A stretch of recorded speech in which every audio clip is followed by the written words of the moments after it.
नमस्कार मित्रों, दी learn book में आपका स्वागत है।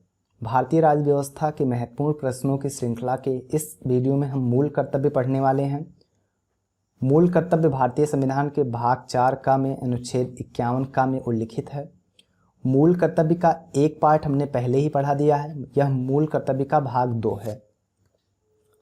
तो इस वीडियो को शुरू करने से पहले हम आपको बता दें कि इस श्रृंखला में हमने राज्य के नीति निर्देशक सिद्धांतों तक प्रश्नों पर चर्चा कर लिया है। अभी हम मूल कर्तव्य पर चर्चा कर रहे हैं। मूल कर्तव्य का भाग 1 हमने पहले ही रिकॉर्ड कर लिया है, पहले से ही वो चैनल पर अवेलेबल हो चुका है। अगर आपने उसे नहीं देखा है तो आप प्लेलिस्ट में जाकर देख सकते हैं। तो आइए आज के इस वीडियो को हम कंटिन्यू करते हैं और आज के प्रश्नों पर चर्चा करते हैं। तो आज का पहला प्रश्न है, 42वें संविधान संशोधन अधिनियम 1976 से भारतीय संविधान में एक नया अध्याय जोड़ा गया है। संघीय क्षेत्रों के प्रशासन से संबंधित अंतर्राज्यीय परिषदों के निर्माण, मौलिक कर्तव्य, इनमें से कोई नहीं। तो अगर आपने पिछला अंक देखा होगा तो आपको पता होगा कि सरदार स्वर्ण सिंह समिति की अनुशंसा के आधार पर 42वें संविधान संशोधन 1976 के द्वारा भारत के संविधान में मूल कर्तव्यों को जोड़ा गया। और जब 1976 में मूल कर्तव्यों को जोड़ा गया तब इनकी संख्या 10 थी और वर्तमान में मूल कर्तव्यों की संख्या 11 है। जो 11वां मूल कर्तव्य है उसे 2002 में 86वें संविधान संशोधन के द्वारा भारतीय संविधान में जोड़ा गया है। तो इस प्रश्न का सही उत्तर होगा सी विकल्प, मौलिक कर्तव्य। अगला प्रश्न है, मौलिक कर्तव्य से संबंधित निम्नलिखित में से कौन सा कथन सही नहीं है? उन्हें परमादेश द्वारा प्रभावी बनाया जा सकता है, उन्हें संवैधानिक प्रक्रिया से ही बढ़ाया जा सकता है, अस्पष्ट विधियों की व्याख्या के लिए उनका उपयोग किया जा सकता है, किसी विशिष्ट कर्तव्य का पालन करना संवैधानिक कानून के क्षेत्र में आता है जिसे न्यायालय निश्चित करता है। देखिए, इन विकल्पों में से पहला विकल्प छोड़ करके शेष तीनों सही हैं। जो परमादेश होता है यह एक प्रकार की रीति है जो कि मौलिक अधिकार के अंतर्गत आती है।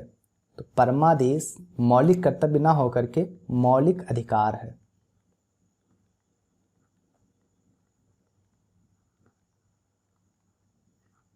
तो चूंकि जो पहला विकल्प दिया गया है वो मौलिक कर्तव्य नहीं है, इसीलिए पहला विकल्प सही होगा।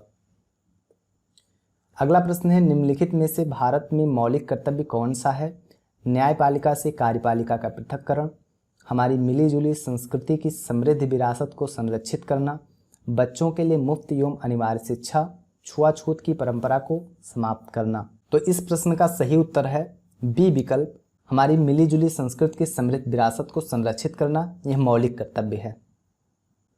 तो भारतीय संविधान में इन 11 मौलिक कर्तव्यों की बात की गई है, जिसमें देखिए जो 6वां नंबर है उसमें हमारी सामाजिक संस्कृति की गौरवशाली परंपरा का महत्व समझें और उसका परिरक्षण करें, ये मौलिक कर्तव्य है। तो इसीलिए इस प्रश्न का सही उत्तर होगा बी विकल्प।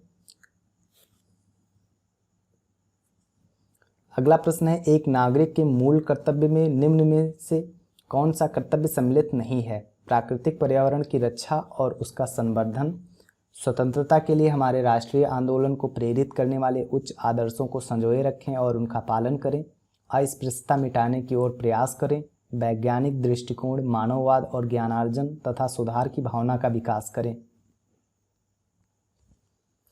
तो इस प्रश्न का सही उत्तर होगा सी विकल्प, अस्पृश्यता मिटाने की ओर प्रयास करें। यह मौलिक कर्तव्य नहीं है।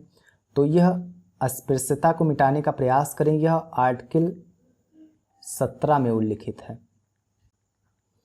यह आर्टिकल 17 में उल्लिखित है और ये मौलिक कर्तव्य ना होकर के मौलिक अधिकार है।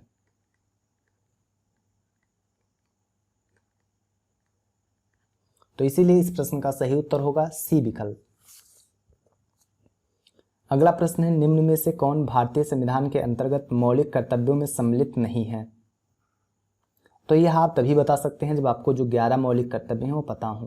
पहला है देश की रक्षा करना एवं राष्ट्र की सेवा करना, हमारी सामाजिक संस्कृति की गौरवशाली परंपरा का महत्व समझना और उसका परिरक्षण करना, ग्राम पंचायतों के गठन में सहायता करना, सार्वजनिक संपत्ति को सुरक्षित रखना एवं हिंसा से दूर रहना।